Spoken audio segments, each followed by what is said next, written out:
KCAA and KCAA Internet Television, the station that leaves no listener and no viewer behind. I want you to do me a favor. Yeah, sure. I want you to hit me as hard as you can.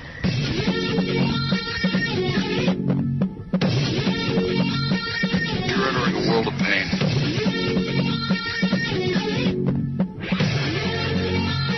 Whole world gone crazy!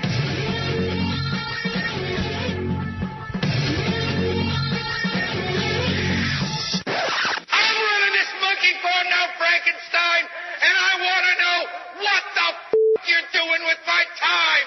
Let's get to it. Cause I got nothing to do.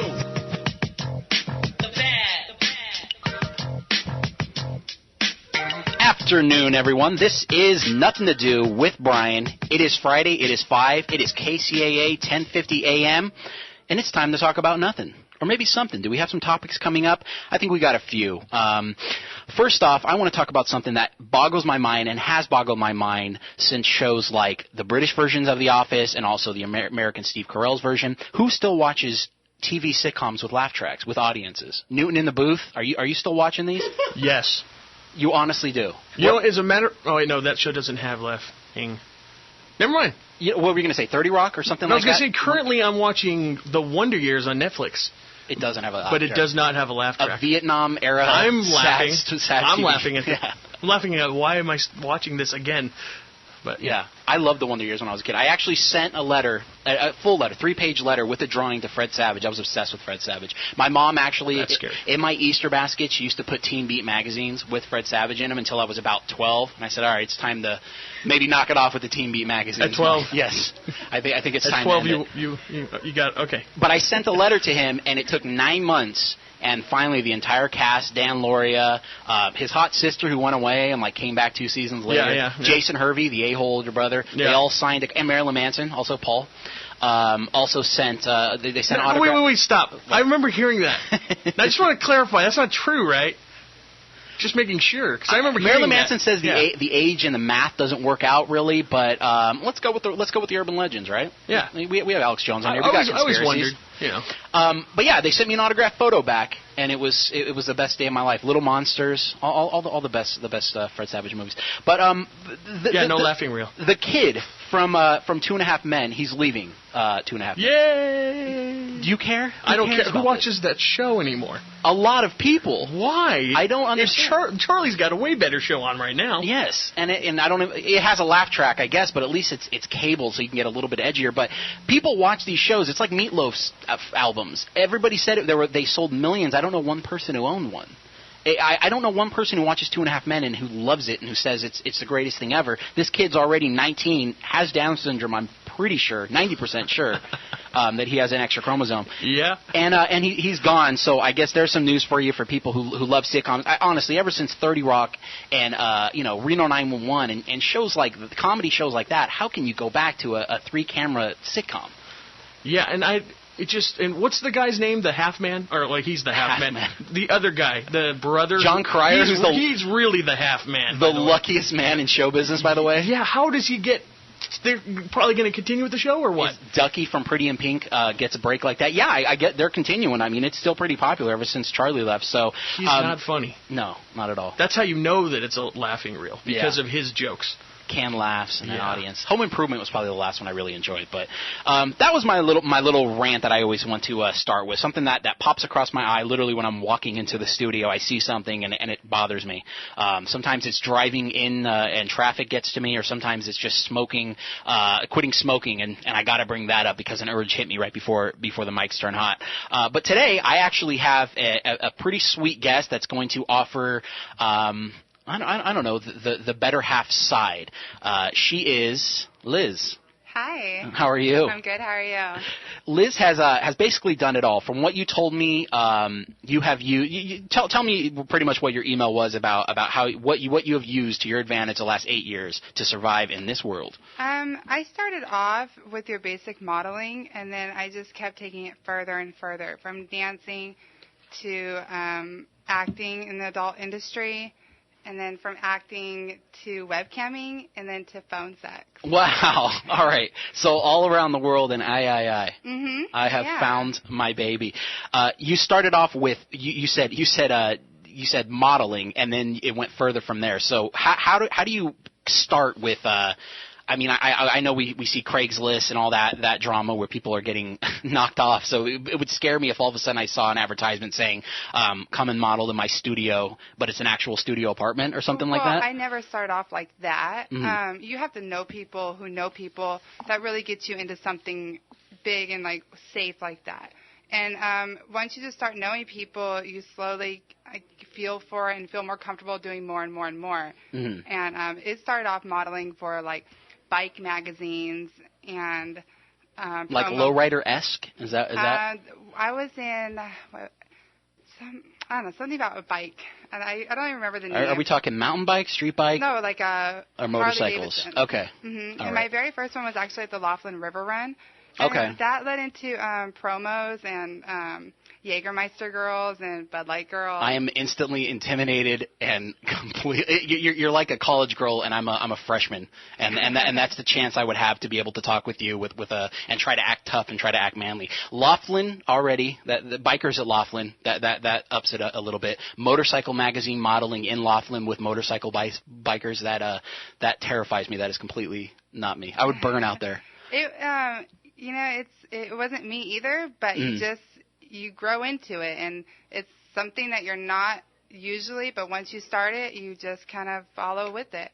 So what would you say really the quote-unquote gateway drug is into the adult industry? Is it really just someone making you or getting you comfortable with – is it a subtle, little by little, you're starting to, hey, why don't you take off the pants and try on these shorts? Why don't you try this bathing suit? No, take off the top? I think it's in your blood, and it's your comfortability, and not everybody can do it. You zoom right into it.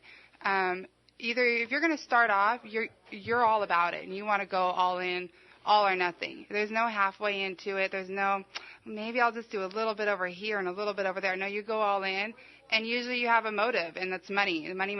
Right. So when you go in hard, and you're going to be thrown out there with sharks, so you got to survive. And I don't think there's a way you start or a gateway into it. You do it. Like you said, you know somebody, so I'm guessing, I know my girlfriend has had friends who are, you call them dancers. That's a very polite way to say, like they do ballet on Sundays or something. Stripping, let's say. My girlfriend had some friends, and I think she still has them, that were strippers, maybe currently are still strippers, and they were kind of trying to, I'm not going to use the word coerce, but talking to her about, hey, why don't you come and cocktail at the club?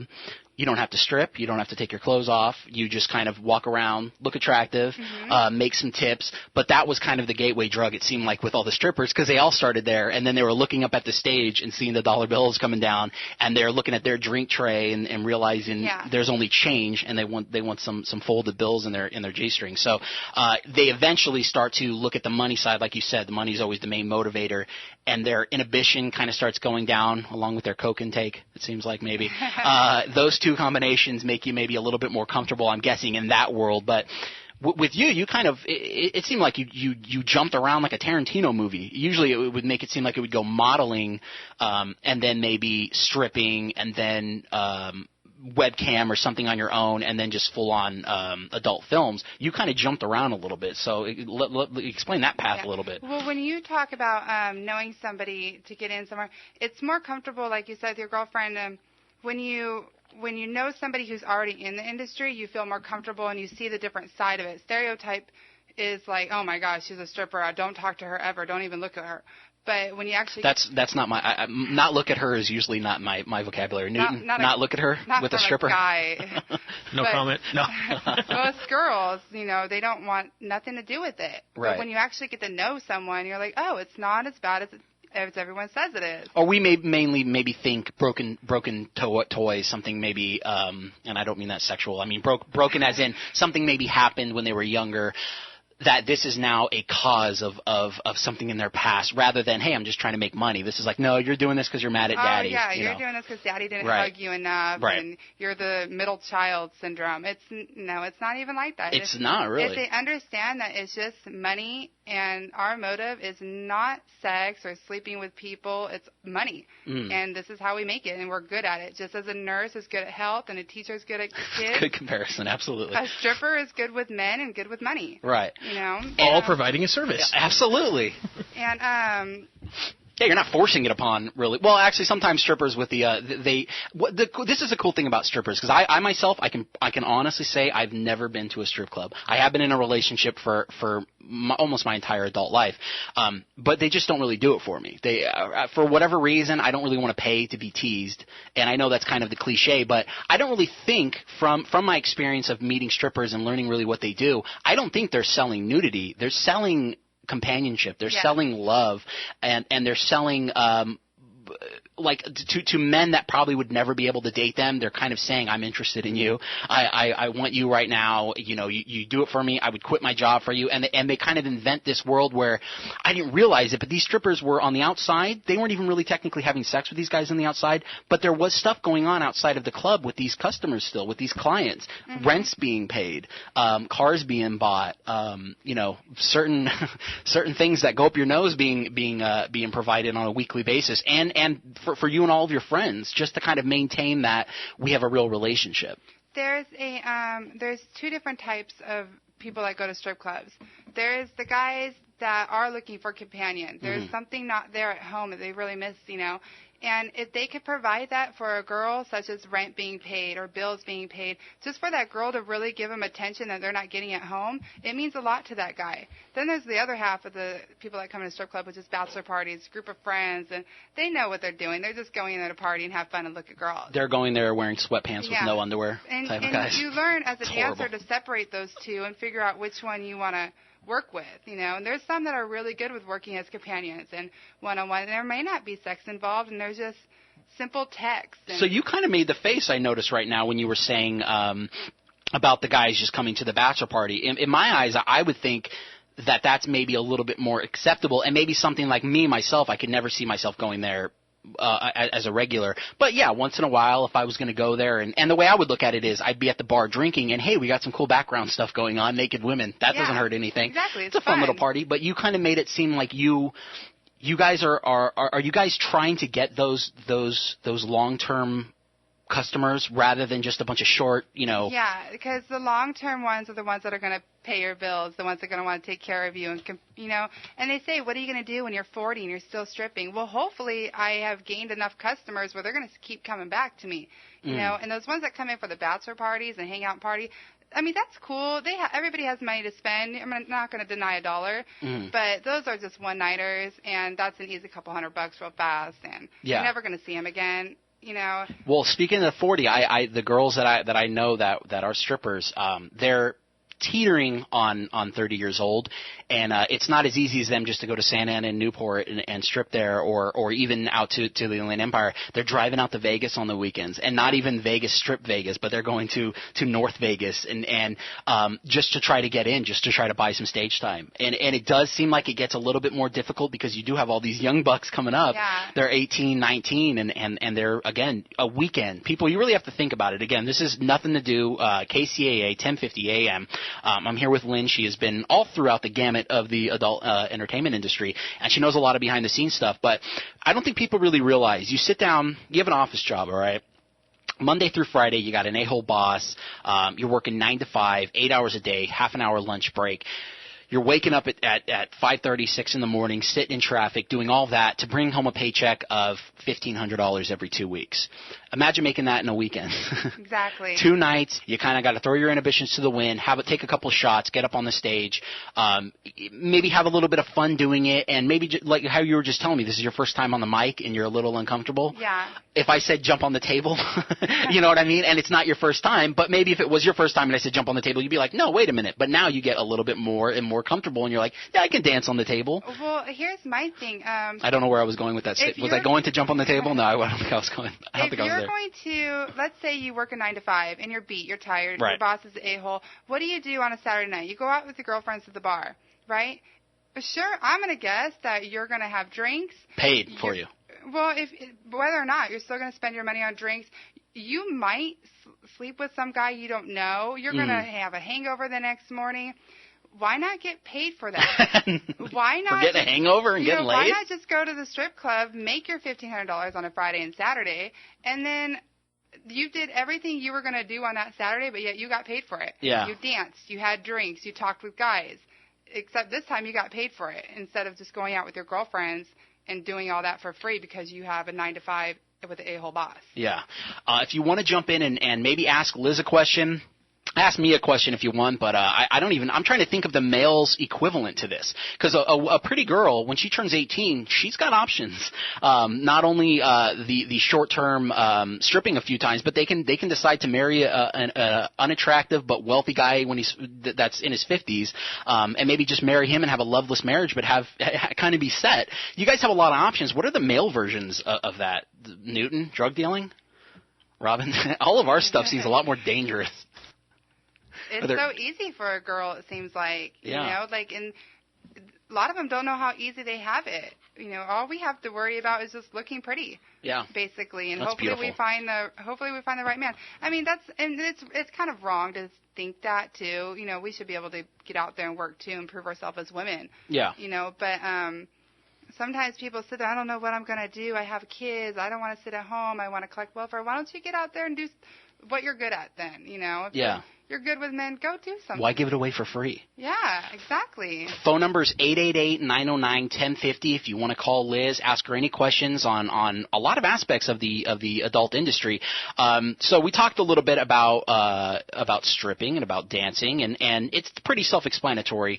Girls are attractive for a certain period of time in their lives. They want to capitalize on it. They're going to dance nude because, I mean, nude women have piqued men's interest since the dawn of time, and that makes sense. I think I said dawn of time 5 times during this broadcast already. Stripping and hooking are what the world's oldest profession, right? So the first time man realized the most successful industry. Oh yeah. Sex definitely, yes. Yeah, because man realized 20,000 years ago that if I can pay if I can use these stones to pay for that. I mean, it probably happened an hour after we figured out money. That was when the first transaction went. Well, whatever it was that intrigued the woman. Yeah. So I'm guessing with you, Liz, you didn't necessarily say that you were a prostitute or things like that. Mm-hmm. I'm guessing that when you transitioned into the escort business, it started with a client through your stripping. Is that safe to say? Yes. Okay. Yeah, is it kind of a girlfriend experience thing where they're just looking for you to accompany them somewhere and there may or may not be sex involved? It always starts off like that. Somebody at the strip club asks you to hang out outside of here. Instead of me just giving you a couple $100 here for one dance, why don't you just, and the club's going to take half of it. You know? Yeah, that's the other thing people, you know what, let's talk about that actually really quick before I am interested in the in the escort business, as we all are, because I'm interested in it's like a lighter version of saying just I'm a prostitute, and it's an easier way of saying why, you know, you're extending your career from the club. You're saying I can be your girlfriend outside of here, but still putting a safety around it. Yeah. You know, but break down a little bit about how clubs do it with strippers, because this is something I learned that I was shocked how you guys do it. But break it down how a strip club works. There's many different ways you could escort, and that's through a company on your own. But most girls do it outside of the strip club. That's how it starts off. And basically, you're dancing at a club, and the guy pays $100 for a VIP dance, and that club is going to take 50% of it. So really, you're only getting $50. And that customer says, you know, I really want you just to have it all. I don't want the club to take half of your money. Cutting out the middleman. Yeah, so that basically we cut out the middleman and says, well, look, I have to work tomorrow, but I'm only going to make about $400 tomorrow. If you want to take care of me that way, give me $400, I won't go to work tomorrow, and I'll just go out to dinner with you. That way you get 3 hours with me instead of one lap dance. And he goes, perfect. Yeah. You know, and then you kind of already feel the guy. You've already been talking to him. You can feel a little safe. Sometimes you can bring a girlfriend if you want, just to be more safer. That sounds awesome. That sounds money well spent. All right. And, I'm liking where this is going. It just kind of works. And then wham, bam, you do your thing. Whatever happens, happens. You know, and nobody talks about it. that's the thing. If you talk about it, then it's not safe anymore. You don't want to talk about it. So if you know what you're getting into, you don't talk about it. What happens, happens. And What do you mean nobody talks about it? Who doesn't talk about it?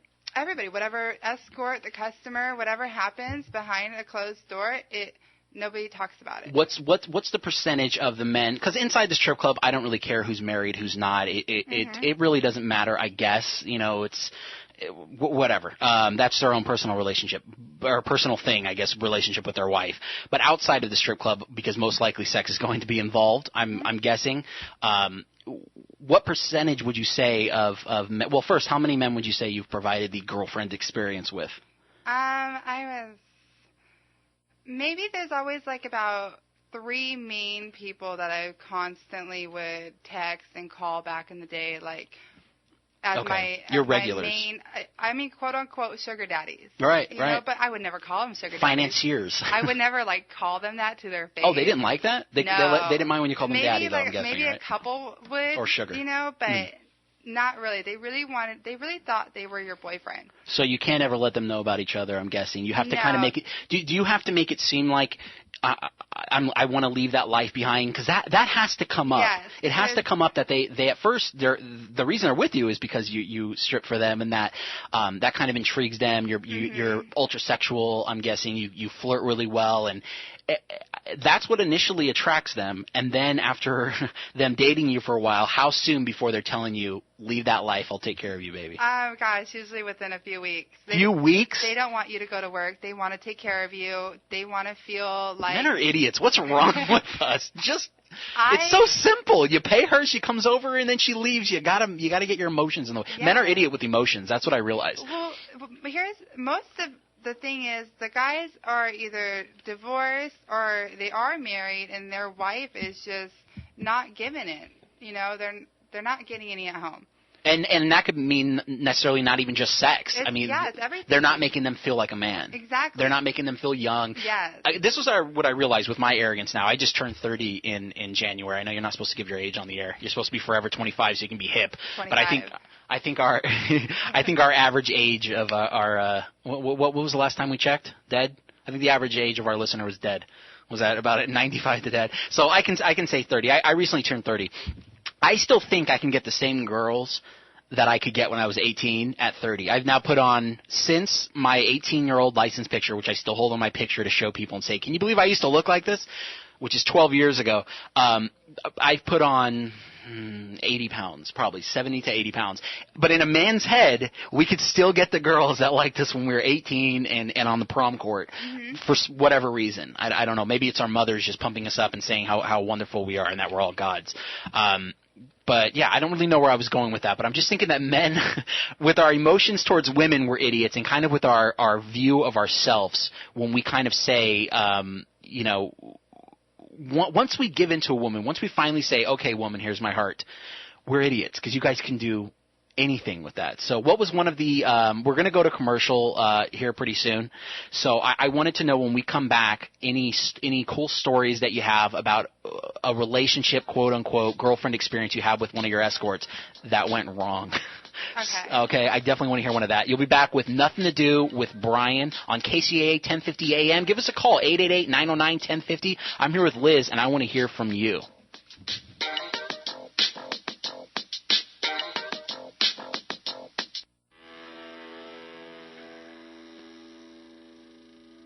I'm hoping you're enjoying listening to my show, Nothing to Do with Brian. And this is Brian, and I'm actually curious if you want to add customers to your business. If you have either an online or a local business in the Inland Empire area and you want to get people going to your website or coming in through your door, also you'll be sponsoring and supporting something that hopefully entertains you on your drive home. So if you want to jump on board, please email me at nothingtodoradio@gmail.com. Again, if you want to support the show and get your business booming in the meanwhile, contact me at nothingtodораdio@gmail.com. Or you can follow me on Twitter and get in contact with us through there. It's at nothing2do radio.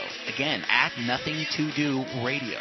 Keep listening, keep liking, and if you ain't got nothing to do, tune in to Nothing to Do on KCAA 1050 AM, Fridays at 5 on the station that leaves no listener behind. For the record, hell, we are the record. KCAA, the Inland Talk Express. You are back, segment 2, Nothing to Do, with Brian Newton in the booth. Rob, how you doing? You getting through? You're sweating through your shirt already, I see. Oh, yeah. Well, it's getting hot in here. It sure is. 888-909-1050. We're here with Liz. She has been up and down the gauntlet that is the adult entertainment industry. We went through stripping, modeling / stripping, I guess, because you're a runway model, pretty much. Is that one of the things that you tell yourself? No, modeling that was just the beginning start of it, where I realized I was comfortable with myself, and then with your clothes off. Is that okay? Basically.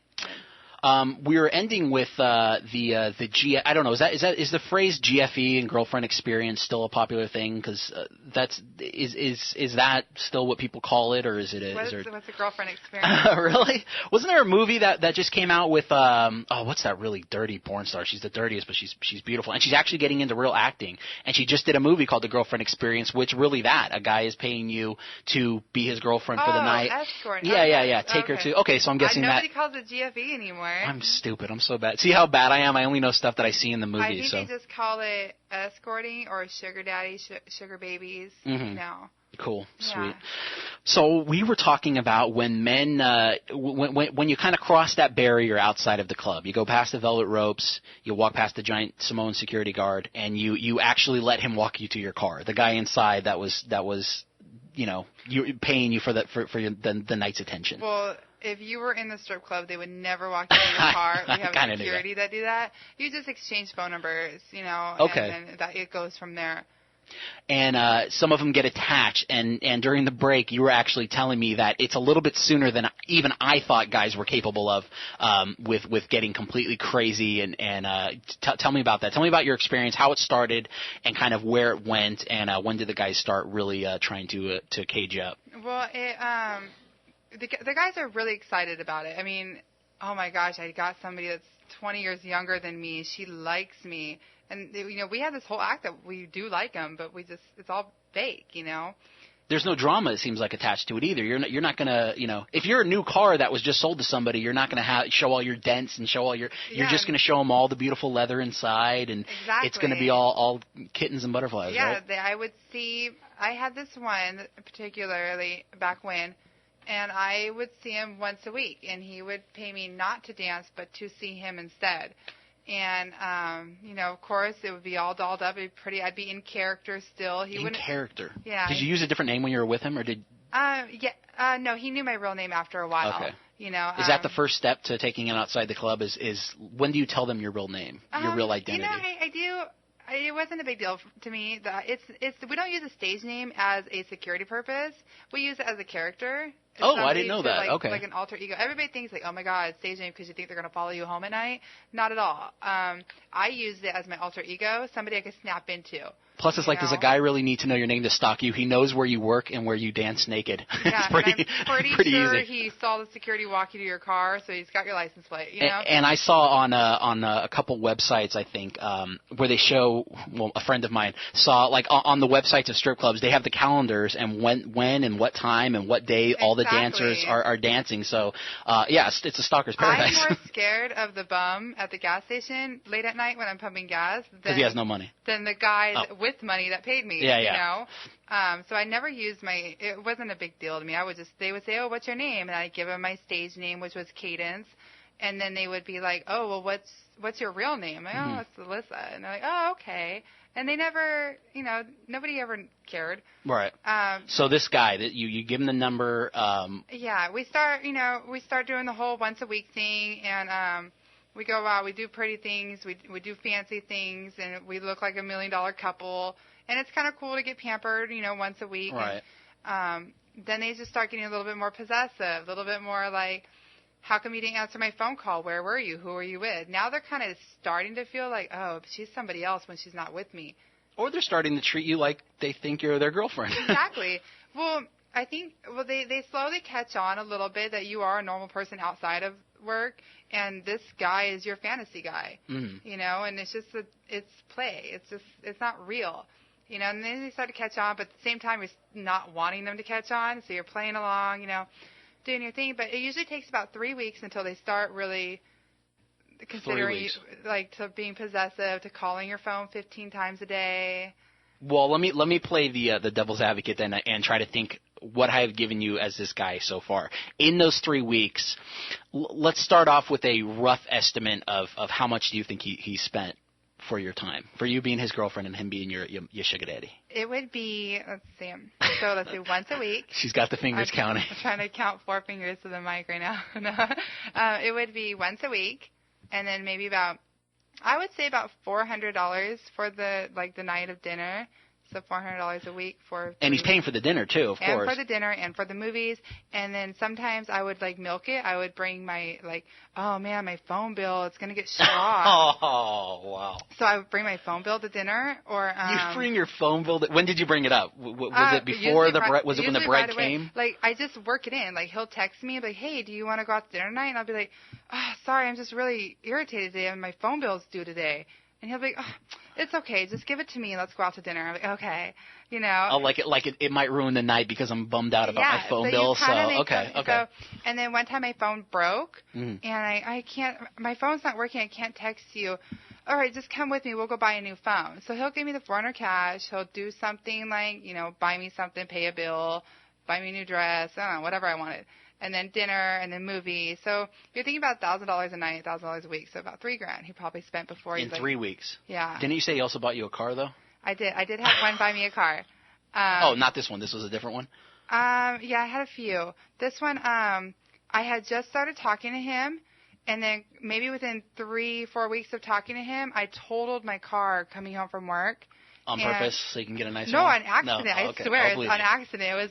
It was scary. I was so scared, and I had just talked to him right before I left the club, so my instinct was to call him. And I called him, and I said, oh, I just got in an accident. He goes, I'll come pick you up right now. He picks me up the next morning. I'm like, well, what am I going to do? I have no car. I have no insurance, no nothing. There's a car in the driveway with a red bow. No? Oh, no. He said, oh, that would have been slick. He said, get in the car. We'll just go look to see how much money do you have to spend? I'm like, nothing. And he was like, well, let's just go look. So we go look, and then he goes, just stay in the car, pick out one you like. I go, well, I like that one, but I don't have the money for it. And then, sure enough, he went in there and got it for me and came out and said, here you go. How long were you with this guy after the car buying incident? A month. A month. Did you have to give back the car is kind of what I'm getting at. You didn't. Oh. He put it in my name. He put it in both of our names, actually. That's actually kind of smart. I got to give him that. Same thing with when I was telling you I have a stripper friend who had a guy paying her rent on an apartment. He had his name on the lease too, and as soon as they separated, he said, well, I'm not going to pay anymore, so you're getting thrown out, and I'm going to either live there or have one of my kids live there or something. Yeah. One of his kids was probably older than her, but yeah, they do attach their name to it. So. Well, at first he was like, oh, I'll just put it in your name, and I go, no. Oh, I actually felt bad. I felt bad for the guy because, I mean, he didn't even know me. So then I was like, okay, no, let's just do both of our names. So then I was like, I'm going to hang out with him for a little bit, make it feel good for buying me a car. So we did. We hung out for a month, but then he got really weird on me. Yeah. Just really weird. I don't know. I can't even explain it. I didn't want to go do normal things with this 45-year-old guy that looked like my dad. You know, right. He started to want to go family events and introduce me to his mom and dad, and I was like, I wasn't feeling it because I looked like a stripper. You could tell there was a reason I'm with this guy, and everybody could tell. It was obvious. We even went to a comedy show one time. And he wanted to sit in the front, and sure enough, the guy made fun of us. Well, who was it? Joe Coy. Oh, okay. Yeah. Asian comedian. He was Filipino or something. Mm. And he made fun of us. He said, oh, we know why you're with him. I'm guessing that's not your daughter. He said something like that. Yeah, and I forgot what it was. And everybody knew, so I didn't want to be a part of that. Well, speaking of family then, what's the consensus with your family now? I guess you haven't stripped for a few years. Was it weird to break it to them? Did you never tell it to them? Oh, no, they knew right away. They knew right away? Yeah. Just glitter constantly at Thanksgiving? Just at events that had no use for glitter? They knew me, and they knew that my very first job was actually at Starbucks. Wow. And I got fired because I looked too flirty and attractive in front of the register. And I was in uniform, so I didn't know how attractive I could look, with whipped cream on my face. What was that? Like at Starbucks. What Starbucks? Have you went to a Starbucks like that? Whipped cream on your face. I'm going to look for it. I know. It was just wet T-shirt contest with hot coffee. I was a normal girl working at Starbucks, and they told me I was too flirtatious behind the register. I could not be there. Trying to get those tips. I don't know what I was doing. I was 16 my first job there. Oh wow. Yeah, so just kind, I guess. I was like, well, whatever, and my family just knew Alyssa, there's something, she needs attention. She needs look at me. Right. So then I just started. I went to beauty school and I started dancing during that time, and then just money just started coming in, and I stopped asking mom and dad for money, and then they knew, and they didn't care. As long as I wasn't into anything bad or ask them for money, they didn't care. To each his own, do your own thing. Yeah. How heavy is drug use still in the adult and entertainment, world? I think the thing is there's different maturity levels in the adult industry. I think that when you first start into it, you experience everything on the table. You try to do whatever you can. Right. And because it's a big moment, you're really excited about it for some reason. But once you're in it for a while, it blows right over your head. You don't even care anymore. The blow blows right over your head. Yeah. If I was to walk into a strip club right now, yeah, I would see the fresh 18-year-olds doing it, and then I would sniffling. Yes. Yeah. And then I would see the other half of the club, which would be the moms and the ones that are really there just to pay their rent. They're doing Botox, not Coke. Probably, yes, right? Exactly. Yeah, I gotcha. Botox and Pilates and CrossFit. I think it's an immature thing, and it's a nerves thing probably too. Thing. Yeah. And it's a stay awake all night thing. It's people sometimes, usually the beginner strippers or the amateurs, they're there for fun and attention and party, and that's what they're into. And then there's some there that are there to pay bills, to pay their rent, and that's how they make their income. So they don't need to mess with that party stuff. They're not there for attention. Right. So you've kind of segued this now into a safer arena. You're a little bit more behind the scenes, and I don't mean you're directing porno films now, but you're doing webcamming, which I think, honestly, girls, if you're out there, you're 19, you're good looking, do it in the safety of your house. It's a podcast. It's basically the safety of a podcast without the fear of coming into a radio studio and fear of getting ratings. You're just kind of having fun. You're not going to get, the only virus you get is blah, blah, blah, hacky computer virus joke, but that's it. And you can make money. You get tokens and all that. You're gonna do it. You're gonna do it anyways. And we all Are do you gonna do it anyways? We all do it. We're gonna do it anyways. Why not get paid for it in your comfort of your own home? Again, something a man can never do. Just show my junk in front of a webcam and just expect people to pay. I used to joke with people. They'd be like, "Hey, do you want to go to the beach today?" I'm like, "Oh, let me see if I have the day off. Let me talk to my manager." "Oh, yep, I do."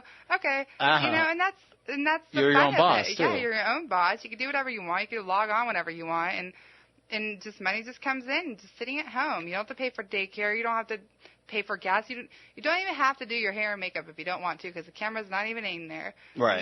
And you can just label the webcam room all natural, no makeup. You can kind of get the niches. Sometimes I would be like, you try to make yourself as young as possible, so you don't do any makeup. Right. And you play these characters, and they are all for it. But now you're doing even something now where it doesn't matter if you're. You're fit. If you guys want to realize, she looks a little bit like a tan Tia Leone mixed with. That is. You don't know who Tia Leone is? Oh, you're younger than me. Do you know who Tia Leone is? All right. I love that my references get shakes of the heads everywhere. Everywhere I go, I bring up a zombie reference. I bring up a Tia Leone. She was married to David Duchovny. I think she had a TV show. She was in Spanglish. I don't know. And I'm only tan because it's hot outside, and I lay out by the pool and work. But even if you weren't a attractive woman, you could do what you do now as long as you got a great voice. You now do a phone sex, which I thought was a dying breed. I mean, pay service websites for pornography I thought was a dying breed with all the free stuff you can get out there. So you do the phone service stuff. Tell me a little bit about what guys are calling you in, because you mentioned something about you're their therapist as well as their phone sex operator. In the voice, though. I had no idea. In the voice. Oh, Quick example of your phone sex I life. knew that guys would call for phone sex, but I didn't know how popular it was until I actually answered a phone. Is that okay? That's pretty good. I like that. Do you like that? Do we have a applause sound effect?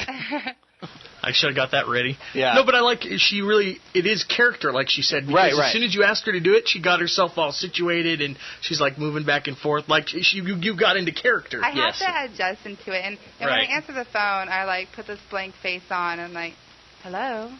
And it's totally not. You're on the clock. Right. Yeah, I'm on the clock. Rob, you can type with one hand. God bless you. You're a talented man. So what kind of people are calling you? Because I have called phone sex lines probably when I was 15. And they were pre-recorded ones, too. I didn't even call the good ones. I called the ones that were already a pre-recorded party going on. There was already 3 or 4 women just having a party for some reason. Most of them 4 in the afternoon on a Tuesday. There's technology now, so I mean a lot more like updated stuff. So what it is usually is people kind of like webcamming. They go and they look at your profile online and like, oh, I like her. I'm gonna call her, and then they'll say, okay, she's available. You can call her, $1 a minute kind of thing. And then they call, and it's the people that call are the people that don't want to do webcam. They don't want you to see them.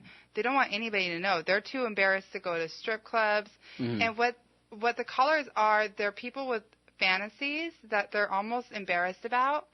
But when somebody has a fantasy, they really need to get it out because it eats at them. It builds up and it builds up.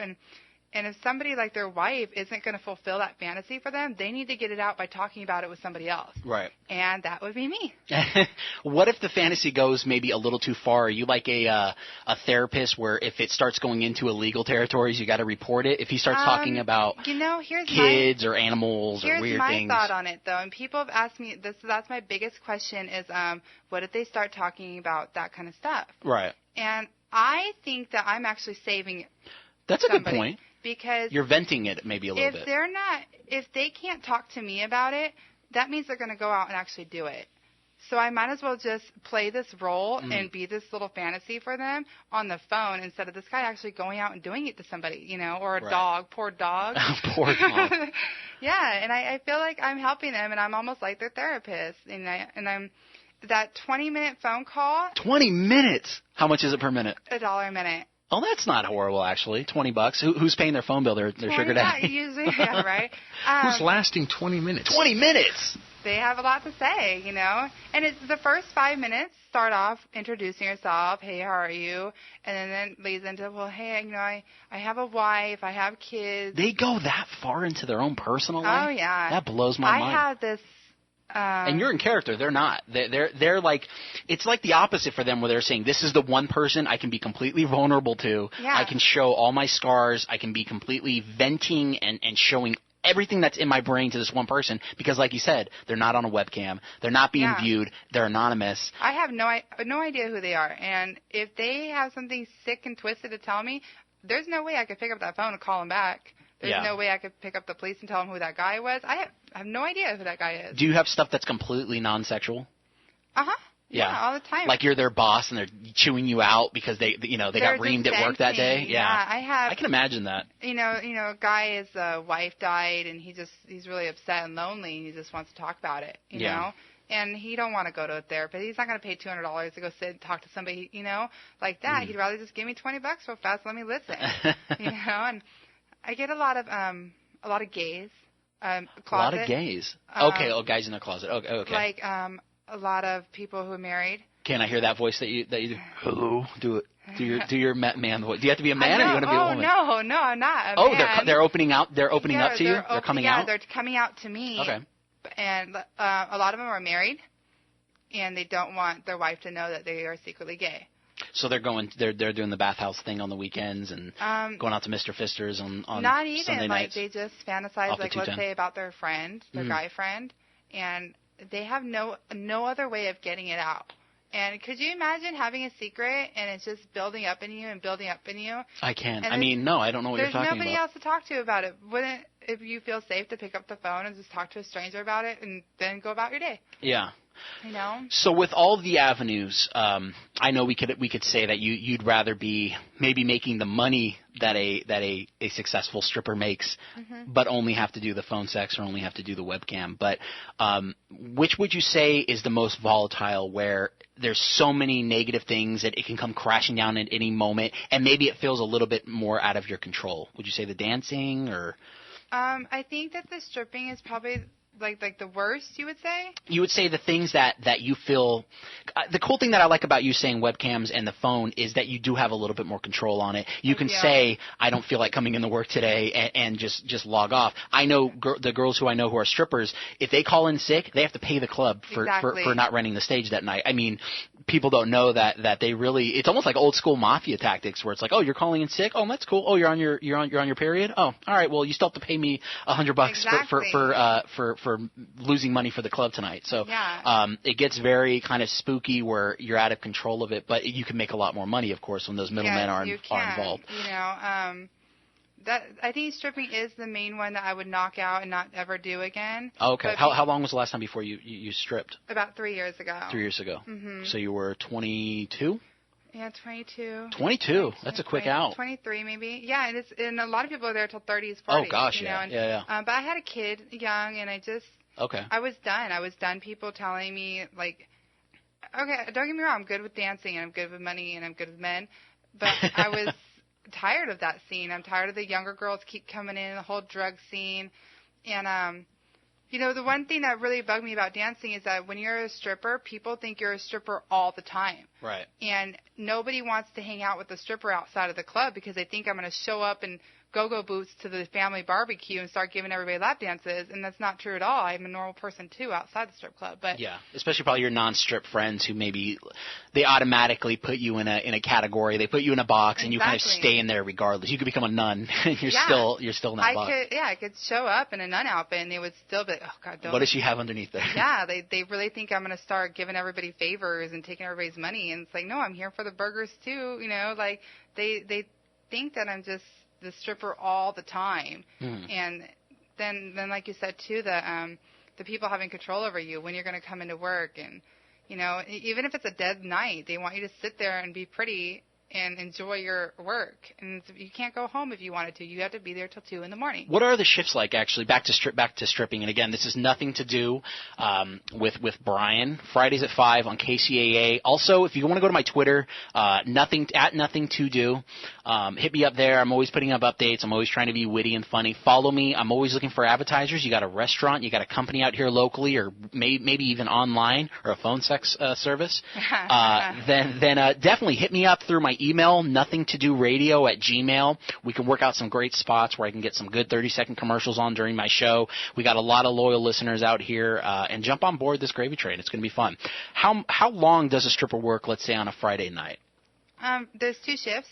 And 2 shifts, swing and graveyard, I'm guessing. Yeah.